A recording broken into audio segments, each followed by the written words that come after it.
Today we are reading The Polar Express, written and illustrated by Chris Van Allsburg. On Christmas Eve, many years ago, I lay quietly in my bed. I did not rustle the sheets. I breathed slowly and silently. I was listening for a sound a friend had told me I'd never hear, the ringing bells of Santa's sleigh. There is no Santa, my friend had insisted, but I knew he was wrong. Late that night, I did hear sounds, though not of ringing bells. From outside came the sound of hissing steam and squeaking metal. I looked through my window and saw a train standing perfectly still in front of my house. It was wrapped in an apron of steam. Snowflakes fell lightly around it. A conductor stood at the open door of one of the cars. He took a large pocket watch from his vest, then looked up at my window. I put on my slippers and robe. I tiptoed downstairs and out the door. "All aboard," the conductor cried out. I ran up to him. "Well," he said, "are you coming?" "Where?" I asked. "Why, to the North Pole, of course," was his answer. "This is the Polar Express."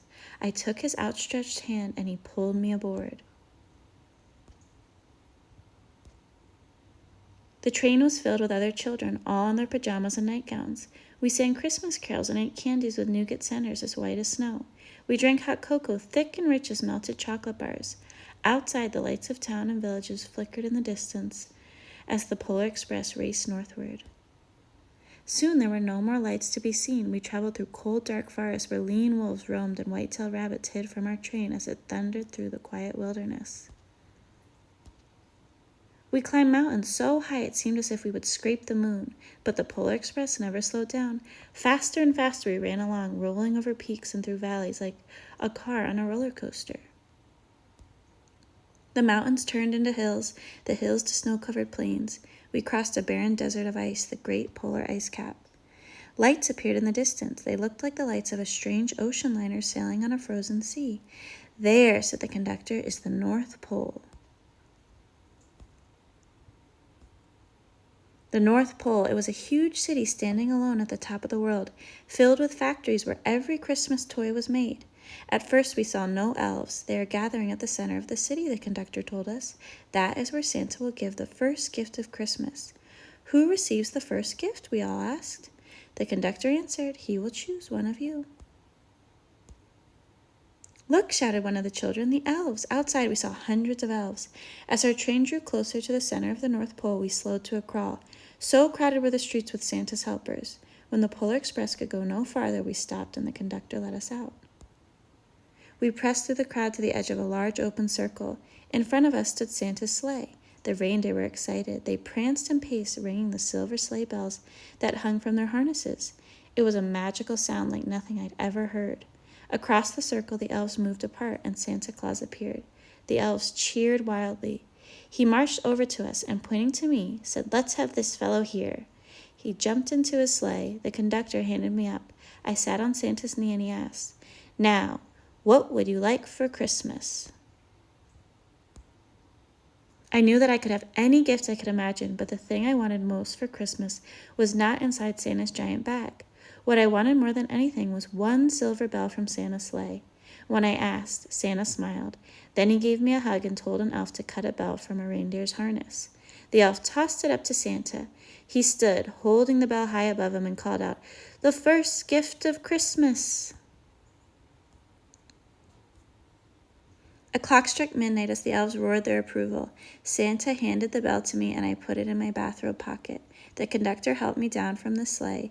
Santa shouted out the reindeers' names and cracked his whip. His team charged forward and climbed into the air. Santa circled once above us, then disappeared in the cold, dark polar sky. As soon as we were back inside the Polar Express, the other children asked to see the bell. I reached into my pocket, but the only thing I felt was a hole. I had lost the silver bell from Santa Claus's sleigh. "Let's hurry outside and look for it," one of the children said, but the train gave a sudden lurch and started moving. We were on our way home. It broke my heart to lose the bell. When the train reached my house, I sadly left the other children. I stood at my doorway and waved goodbye. The conductor said something from the moving train, but I couldn't hear him. "What?" I yelled out. He cupped his hands around his mouth. "Merry Christmas," he shouted. The Polar Express let out a loud blast from its whistle and sped away. On Christmas morning, my little sister Sarah and I opened our presents. When it looked as if everything had been unwrapped, Sarah found one last small box behind the tree. It had my name on it. Inside was the silver bell. There was a note. Found this on the seat of my sleigh. Fix that hole in your pocket. Signed, Mr. C. I shook the bell. It made the most beautiful sound my sister and I had ever heard. But my mother said, "Oh, that's too bad." "Yes," said my father, "it's broken." When I'd shaken the bell, my parents had not heard a sound. At one time, most of my friends could hear the bell, but as years passed, it fell silent for all of them. Even Sarah found one Christmas that she could no longer hear its sweet sound. Though I've grown old, the bell still rings for me as it does for all who truly believe.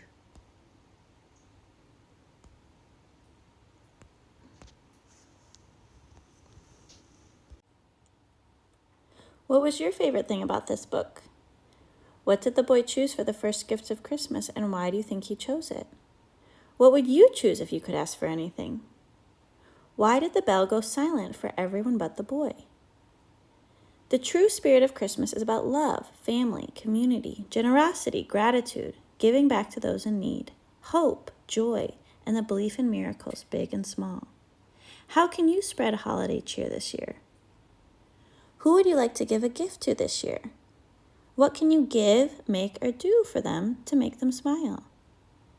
You don't need money to buy a gift. Make a card showing how thankful you are for them. Draw a picture of you together. Write a list of things you love about the person. Pick wildflowers.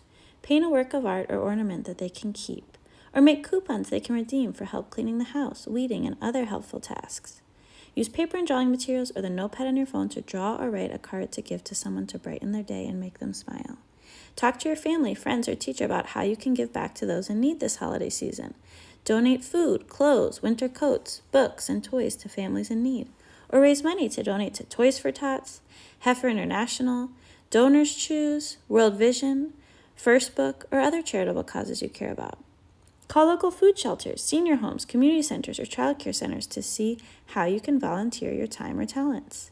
Bake cookies for family, friends, or teachers. Leave flowers or a kind note on an elderly neighbor's doorstep. Get creative to find ways to spread holiday cheer this season. For more ideas and free resources, browse my blog at laurenmartinbooks.com. Please like, subscribe, share, and click Lauren Martin Books below this video to enjoy more read-along stories. You can also review this book on Amazon even if you don't buy it, and it will simply show up without the verified purchase stamp. Click the Amazon link below to buy the book or support the author by leaving an unverified review. Thank you for reading with me.